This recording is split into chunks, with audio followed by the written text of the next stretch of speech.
Pengantar Cerita mempersembahkan Sabda Pandita Ratu.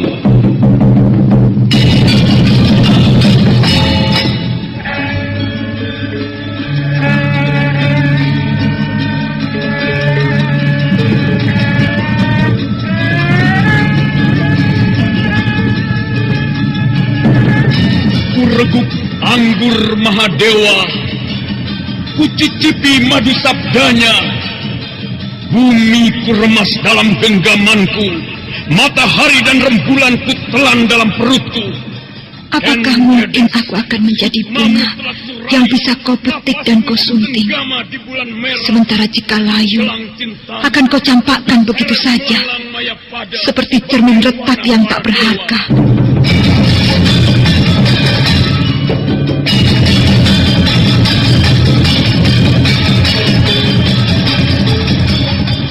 Sabda Pandita Ratu, sebuah kisah penuh dilema, tragedi cinta anak manusia, perebutan tahta, mabuk harta dan duniawi, serta silaunya kehormatan, di mana keangkara murkaan merajalela karena dendam yang membara.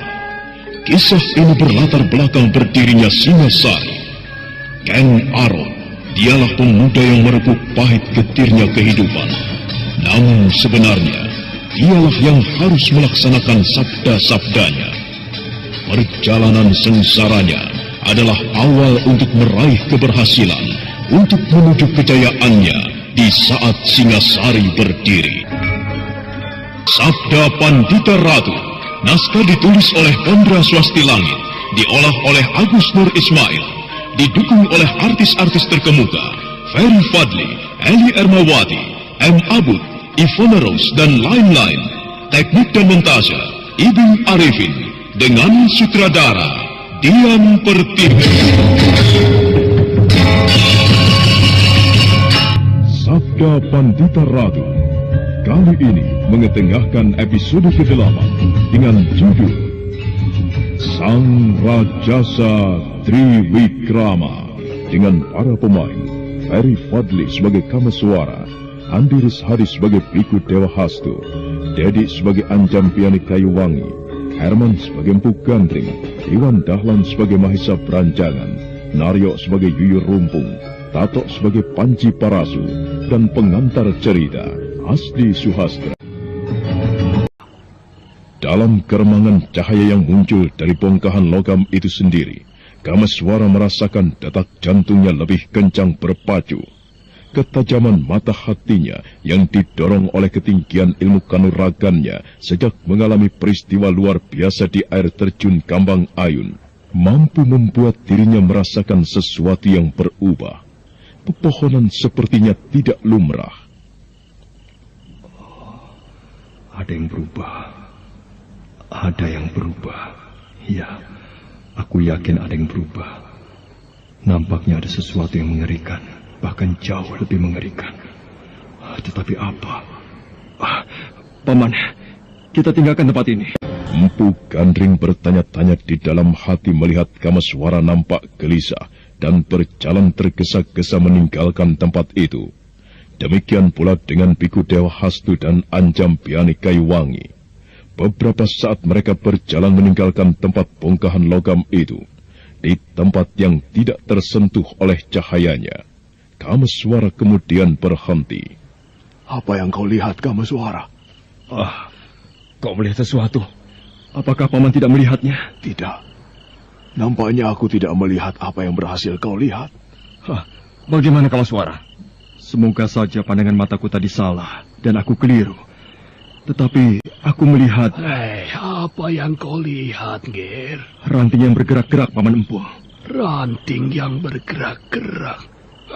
Apa maksudnya, Ger? Ranting pepohonan itu bergerak-gerak, Paman. Tapi apa anehnya? Ranting bergerak-gerak, Jika dia tertiup oleh udara yang bergerak, maka ranting itu pun bergerak-gerak, kan? Tapi bukan gerak yang sewajarnya, Paman. Bukan gerak yang sewajarnya. Bagaimana maksudmu, Kameswara? Ranting-ranting itu bergerak-gerak meliuk. Jelas bukan karena gerakan yang diakibatkan oleh angin. Meliuk seperti ular. Mengerikan sekali, Paman. Pohon-pohon itu nampaknya telah berubah. Ia hidup dan bernyawa. Biku Dewa Hastu dan Anjampiani Kayuwangi saling berpandangan. Dan Empu Gandring memandang Kameswara seolah tidak ingin bergeser dari menatap wajah pemuda itu. Tetapi Empu Gandring melihat kesungguhan pada wajahnya. Dan di luar sadarnya, Biku Dewa Hastu serta Anjampiani Kayuwangi memandangi sekitarnya pada pepohonan yang tumbuh di sekelilingnya. Pepohonan itu menjadi tidak lumrah karena bongkahan logam itu. Ia hidup meliuk-liuk seperti bernyawa. Begitu yang kau saksikan tadi, Kameswara? Benar, Paman Empu. Aku tidak melihatnya. Tetapi jika itu benar, wah, sungguh merupakan suatu hal yang luar biasa. Tumbuh-tumbuhan bisa dibedakan dengan manusia dan binatang. Manusia dan binatang mempunyai naluri, sedangkan tumbuhan tidak. Manusia dan binatang mempunyai kehendak, kemauan, tetapi tumbuhan tidak. Itu yang membedakan, Kameswara. Dan jika sekarang kita akan menyaksikan tumbuhan mampu berperilaku seperti manusia, seperti binatang, wah, sungguh suatu hal yang sangat luar biasa. Pada kenyataannya, kita telah menyaksikan kabut yang jelas-jelas tidak mempunyai naluri. Akan tetapi kabut itu telah menunjukkan perilaku yang aneh itu, Empu. Jika apa yang dikatakan Kameswara benar, berarti antara kabut dan tumbuhan itu menunjukkan keadaan yang sama. Iya. Bongkahan logam itu telah terlalu kekenyangan darah. Kekenyangan menyantap korban-korban, baik manusia atau binatang. Dan darah itu kemudian meresap ke dalam tanah dan merangsang perilaku tumbuhan yang ganjil itu. Empu. Ya. Nampaknya teka-teki yang Empu lontarkan mengenai keadaan aneh dari bongkahan logam itu telah terjawab. Ya. Aku telah merasakan adanya sesuatu yang berbahaya. Mungkin lebih berbahaya. Dan itu adalah perilaku aneh dari tumbuhan itu. Lihat! Tiba-tiba daun-daun bergerak. Secepat kilat Kameswara menghunus keris Kiai Kambang Ayun di tangan kanannya. Sebuah pohon yang nampaknya terangsang oleh sesuatu yang sulit dimengerti mulai menggeletar.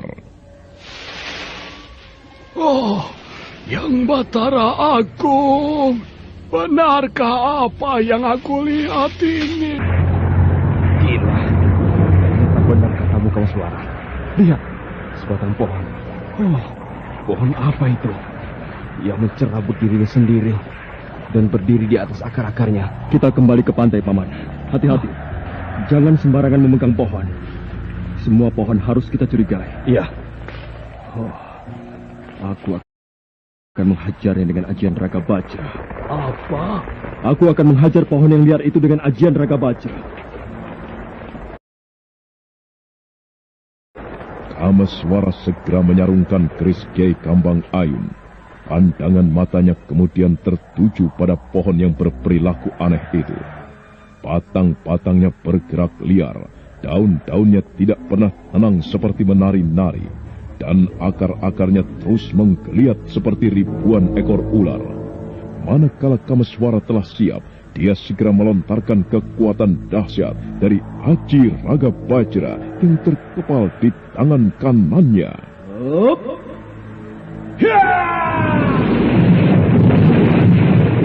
Kekuatan yang terlontar dari jarak jauh yang melesat dari tangan kanan Kameswara itu ternyata berakibat sangat dahsyat sekali. Pohon itu berantakan, tetapi ada satu hal yang membuat semua orang menjadi terkejut.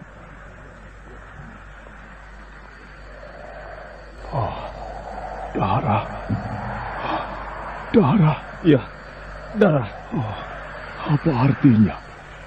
Mengapa sebatang pohon tidak mengeluarkan getah, tetapi mengeluarkan darah? Apapun yang terjadi, marilah segera kita tinggalkan tempat itu. Oh, dengar. Suara apa itu? Suara tidak tenang. Ya, pohon-pohon lainnya yang mengalami nasib serupa nampaknya tidak bisa menerima perlakuan kami suara. Ayo pergi, ayo. Meski orang-orang itu adalah serombongan orang yang mempunyai ilmu kanuragan sangat tinggi, tetapi menghadapi peristiwa aneh yang terjadi di depannya, mereka menjadi keder pula. Bagaikan gerak bayangan hantu, mereka melesat menerobos dedaunan menuju ke arah pantai.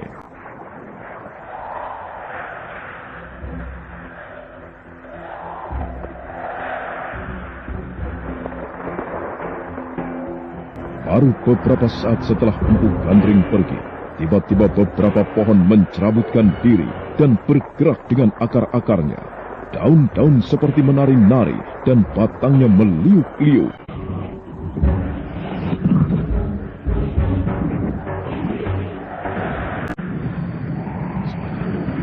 Dan tidak masuk di akal, tetapi kita menyaksikannya, Empu. Pohon-pohon itu tiba-tiba seperti terbangun dan menjebol dirinya sendiri dari dalam tanah. Akar-akarnya bergerak seperti ular yang banyak sekali jumlahnya dan tidak terhitung. Batangnya mampu meliuk-liuk.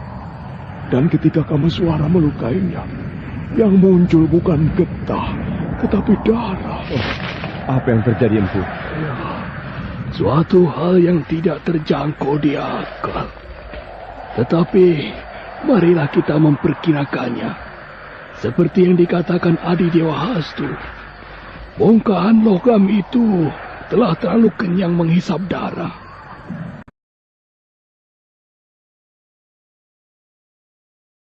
Dan itu berpengaruh pada pepohonan di sekitarnya. Pohon-pohon itu menjadi berubah perilakunya. Aku melihat tadi pohon-pohon yang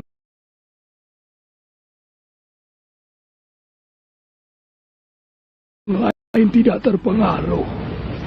Nampaknya pohon yang sangat dekat dengan bongkahan logam itu yang berperilaku aneh. Benar agaknya demikian.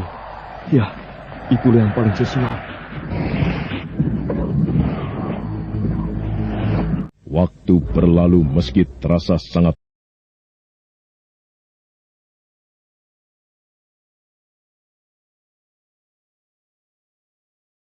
lambat, atau bahkan sebaliknya terasa sangat lambat.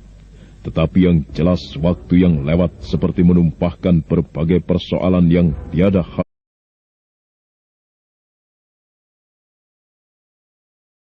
habisnya. Persoalan yang membingungkan, bahkan mencemaskan. Kameswara tiba-tiba termangu, matanya memandang ke kejauhan, tetapi benaknya terus berputar dan bergejolak.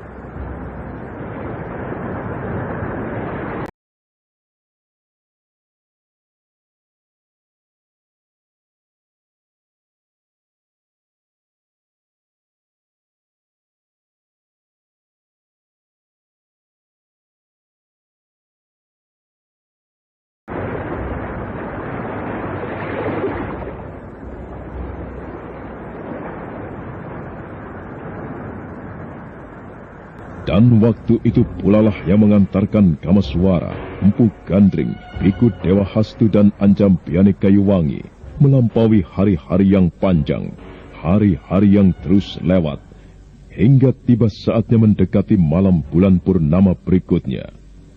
Di sepanjang hari itu, mereka harus menyelamatkan diri, bukan saja dari sergapan kabut setan, tetapi juga pepohonan yang telah berubah menunjukkan perilaku aneh. Pepohonan yang mempunyai kemauan, kehendak, bahkan nafsu membunuh. Dan manakala matahari telah tenggelam di langit sebelah barat, dari timur, dari garis batas cakrawala, bulan menyembul dari laut yang maha luas. Cahayanya cemerlang, menerangi luasnya langit yang bersih dari mendung dan mega. Kameswara memandangi bulan itu dengan jantung yang berdegup lebih kencang.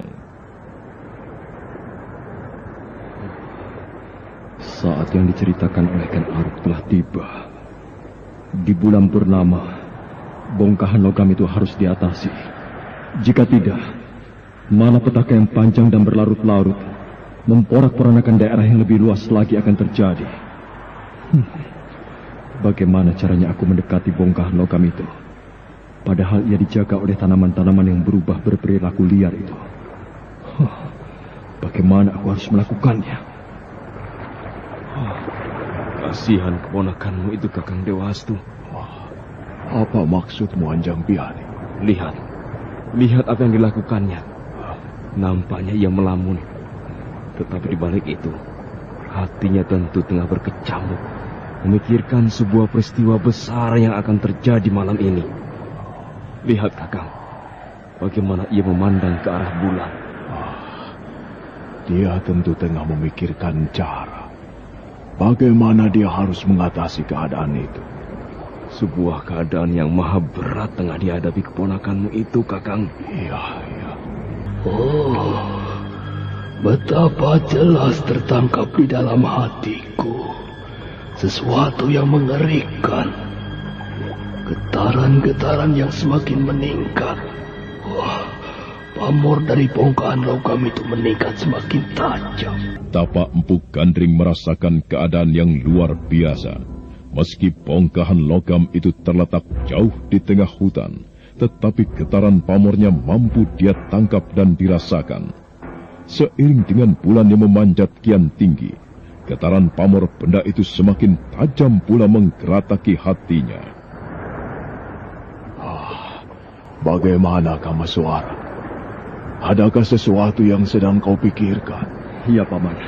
Apa? Aku berharap Ken Arok akan muncul menemui aku. Akan tetapi, jika sampai saatnya bulan telah tepat berada di atas kepala, aku akan bertindak meski Ken Arok tidak muncul. Bagaimana caranya? Nampaknya sangat sulit untuk mendekati bongkah logam itu. Pepohonan yang mengalami perubahan tingkah laku itu mengelilingi dan menjaganya. Pepohonan itu telah bertingkah laku seperti binatang, Paman. Ya, lalu apa?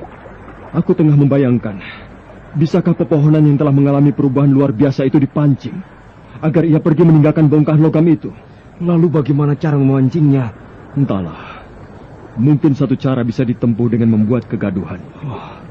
Pepohonan liar itu tentu akan bergerak menuju ke sumber kegaduhan. Nah, pada saat itulah aku akan mendekati bongkahan logam itu.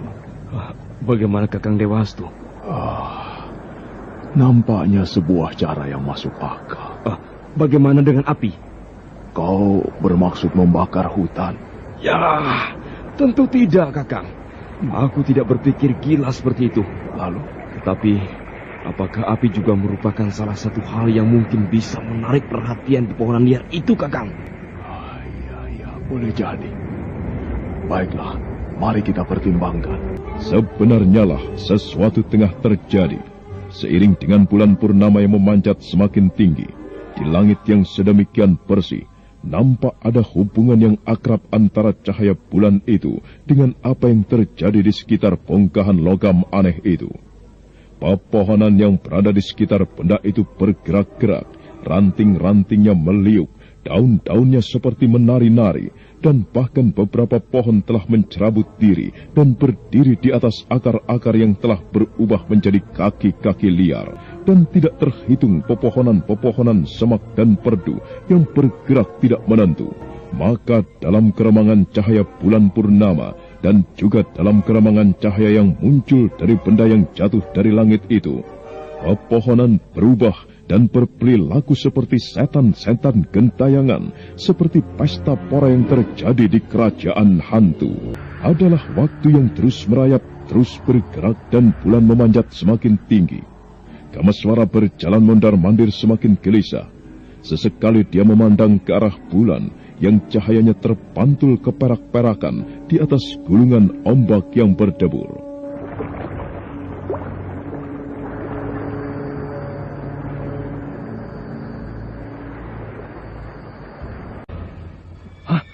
Singa liar. Tiba-tiba, tetumbuhan yang hidup di sekitar bongkahan logam itu bertingkah liar. Kamaswara merasa berada dalam suatu keadaan yang tidak menentu. Kamaswara bingung dan tidak tahu harus berbuat apa. Dia berangan-angan andai kata Ken Arok muncul. Tiba-tiba dia dihentak oleh auman singa yang mengaum sangat menggetarkan. Kameswara segera berdiri. Empu Gandring yang semula termangu berdiri pula. Semuanya menunggu pemuda aneh kekasih dewa-dewa itu muncul. Namun meski beberapa saat berlalu, ternyata Ken Arok tidak menampakkan diri. Setelah beberapa saat berlalu kita menunggu, tapi pemuda aneh itu belum juga menampakkan diri. Apa maksudnya? Ia tidak mau menemui kita, Kakang. Bagaimana, Empu? Mungkin pemuda itu sekedar ingin mengatakan bahwa ia telah berada di sini, di sekitar tempat ini. Tetapi mungkin Kameswara mengetahui sesuatu. Barangkali itu merupakan sebuah isyarat, Kameswara. Tidak, Paman Empu. Aku sendiri bingung. Mengapa Ken Arok tidak memberi sesuatu isyarat kepadaku? Lihat, bulan semakin tinggi. Bulan memang memanjat semakin tinggi, menyusup di antara beberapa lembar mega. Cahayanya yang terang benderang dirasakan oleh Empu Gandring sebagai sesuatu keadaan yang tidak sewajarnya. Namun diyakininya sekali oleh Empu Gandring, bulan yang hadir kali ini nyata-nyata mempunyai hubungan yang akrab dengan keadaan yang akan terjadi.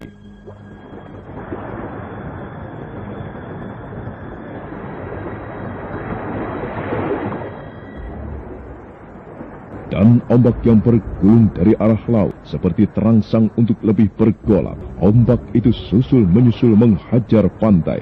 Dan ombak yang kali ini jauh dari sewajarnya. Gelombangnya lebih besar dari hari-hari sebelumnya. Dan sementara itu, seseorang berada dalam jarak yang cukup dekat dengan bongkahan logam. Matanya seperti menyala dalam keremangan cahaya bulan. Sesekali dia menggeram seperti seekor singa. Sesekali pula dia menoleh ke arah bulan di langit. Bulan yang terus bergerak semakin tinggi adalah bongkahan logam aneh itu yang jelas-jelas mengalami keadaan yang tidak sewajarnya. Karena sinar bulan purnama semakin tinggi sang candra yang terus bergerak dengan cahaya terangnya, bongkahan logam itu semakin redup, seolah kalah wibawa. Dan manakala bulan memanjat terus semakin tinggi, akhirnya cahaya yang muncul dari bongkahan logam itu lenyap sama sekali. Tumbuhan yang berada di sekitarnya, yang tadi tiba-tiba bergerak liar, seolah mengetahui bongkahan logam itu harus dilindungi di dalam keadaan yang paling berbahaya.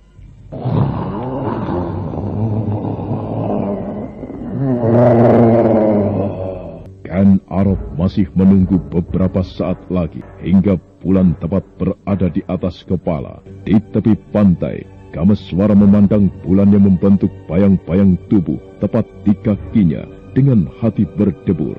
Demikian pula dengan Empu Gandring, Biku Dewa Hastu, ataupun Anjam Piani Kayuwang. Dalam keadaan demikian, mereka tiba-tiba terkejut. Auman singa itu lagi. Arahnya nampaknya dari tempat bongkahan logam itu berada. Iya. Suara apa itu? Ketajaman telinga Kameswara memang sangat luar biasa. Dia mampu mendengar suara yang tidak sewajarnya. Suara yang tidak tertangkap baik oleh Empu Gandring, Biku Dewa Hastu, ataupun Anjam Piani Kayuwangi. Nampaknya sekaranglah saatnya. Apa maksudmu, Kameswara? Nampaknya tengah terjadi pergulatan yang seru. Ken Arok menghadapi tumbuhan yang berubah liar dan ganas. Maaf, Paman. Aku harus ke sana sekarang. Silakan Paman bertiga mengambil keputusan yang sesuai. Ya. Bagaimana dengan kita, Empu? Apakah kita akan berpangku tangan menghadapi keadaan ini? Tentu tidak, Dewa Hastu. Ya, kita harus ikut ambil bagian.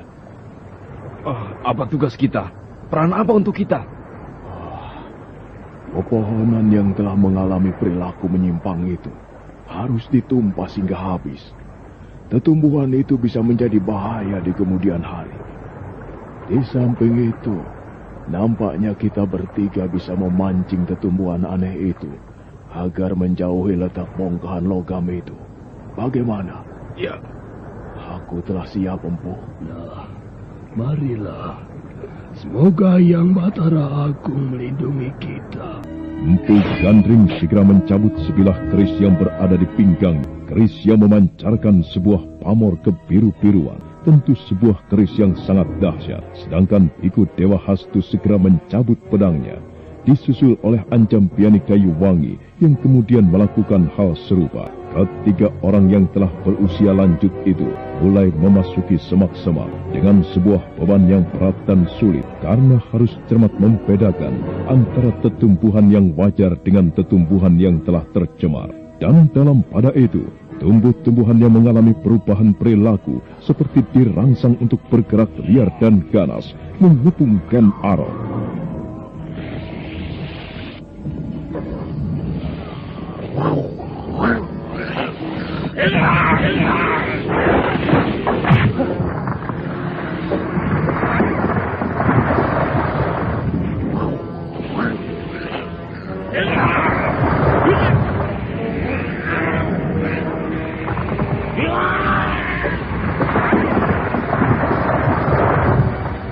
Bagaikan seekor singa yang kehilangan anaknya, Ken Arok mengamuk. Namun betapapun tingginya ilmu kanuragan yang dimiliki oleh Ken Arok, yang dihadapinya adalah pepohonan aneh yang hidup dan berperilaku seperti binatang yang mempunyai kemauan membunuh, bergerak dengan seluruh anggota badannya dari akar hingga batang-batang. Ken Arok mengamuk semakin menjadi-jadi. Pepohonan yang telah tercemar oleh bongkahan logam aneh itu seperti terbangun, tumbang satu muncul yang lain. Kepungannya semakin wajah Ken Arok sudah tidak nampak lagi dan tidak karuan wujudnya. Setiap batang pohon itu terluka, memancar cairan yang berbau anyir. Darah merah telah membasahi segenap tubuh Ken Arok dan adalah Kameswara yang telah berhasil menyelinap mendekati tempat itu. Dia seperti terpaku melihat apa yang terjadi. Gila. Apa yang aku lihat ini benar-benar keadaan yang paling gila.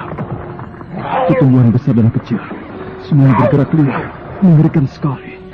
Akar-akarnya bergerak serabut, dahan dan ranting-ranting yang liuk-liuk.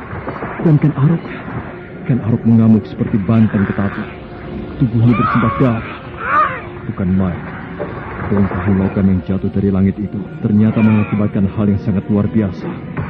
Kabut-kabut yang muncul dari dirinya menyebar malapetaka. Darah yang dihisap oleh kabut itu telah mempengaruhi pula pepohonan yang hidup di sini. Apa yang harus aku lakukan? Kameswara! Apa yang kau tunggu? Cepat bereskan bongkahan logam aneh itu! Iya, Ken Arok telah memancing pepohonan itu. Dan akulah yang harus menyelesaikan bongkahan logam itu. Kameswara segera mencabut keris Kiai Kambang Ayung dari warangkanya, sedangkan di tangan kirinya tergenggam sebuah pisau belati. Kameswara kemudian mulai bergerak. Dengan sangat berhati-hati dia melangkah. Tetapi ternyata tidak mudah bagi Kameswara untuk mendekati bongkahan logam itu. Sebatang pohon yang semula nampak diam, tiba-tiba bergerak. Sebuah rantingnya terayun deras dan berusaha menembus dada Kameswara.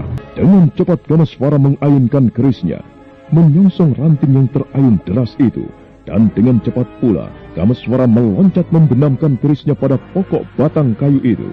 Ternyata kekuatan keris itu luar biasa.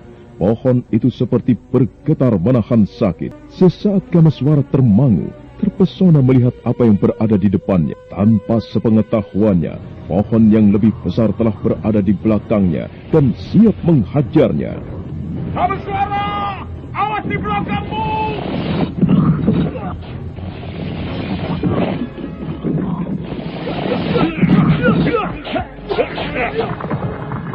Maka terjadilah sebuah pertempuran yang paling aneh di tempat itu. Ken Arok telah melolos cambuknya yang dilejutkannya dan meledak-ledak memekakan telinga, menghajar pepohonan liar yang berani mendekatinya. Wajah Ken Arok menjadi tidak karuan, darah telah melumuri tubuhnya, dan ternyata keadaan yang sama harus dialami pula oleh Kameswara. Sambaran-sambaran keris dan pisau belatinya menyebabkan darah yang muncrat dari pepohonan liar itu membasahi tubuhnya. Sedangkan pepohonan itu sendiri terus mengalir, kian rapat mengepung dua calon mangsanya, hingga akhirnya Kameswara dan Ken Arok telah beradu punggung. Waktu kita tinggal sedikit, Kameswara. Apa maksudnya? Jika bulan bergeser ke arah barat dan bongkahan logam itu kembali bercahaya, tidak bisa dicegah lagi. Malah petaka yang lebih mengerikan akan terjadi. Nah, Kameswara, janganlah kau merasa sayang terhadap nyawamu untuk menyelamatkan bumi ini dari bencana. Baik, aku mengerti. Kameswara memandang ke langit. Bulan nampak bersinar terang. Kameswara kemudian memandang ke arah kerisnya, keris Kiai Kambang Ayun. Taulah kini Kameswara bahwa saat inilah sebenarnya keris harus melaksanakan tugasnya. Dan sebelum Kameswara berbuat sesuatu, Ken Arok mengaum.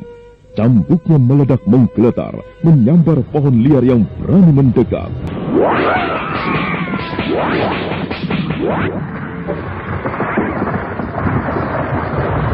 Aku tidak boleh peduli dengan kematian. Jika aku mati, aku tengah berusaha menyelamatkan peradaban dari keganasan bongkahan logam yang jatuh dari langit itu. Ragat Bajra, Riung Laut. Aku akan menggunakan kedua ajian itu untuk mengamuk.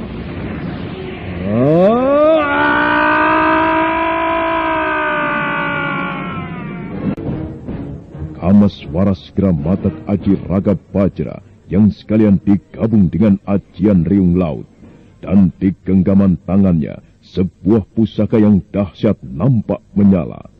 Dan dalam pada itu, Ken Arok mengayun-ayunkan cambuknya, siap menghadapi pepohonan yang nampaknya siap meluluh lantakkan korban-korbannya. Nah, apa yang akan terjadi di hutan semenanjung Sembulungan itu? Bagaimana nasib Kameswara dan Ken Arok? Serta bagaimana pula tandang gerayang Empu Gandring, Biku Dewa Hastu, dan Anjam Piani Kayu Wangi? Saudara pendengar, untuk mengetahui jawabannya, silakan mengikuti kelanjutan kisah ini dalam seri berikutnya. Sampai jumpa.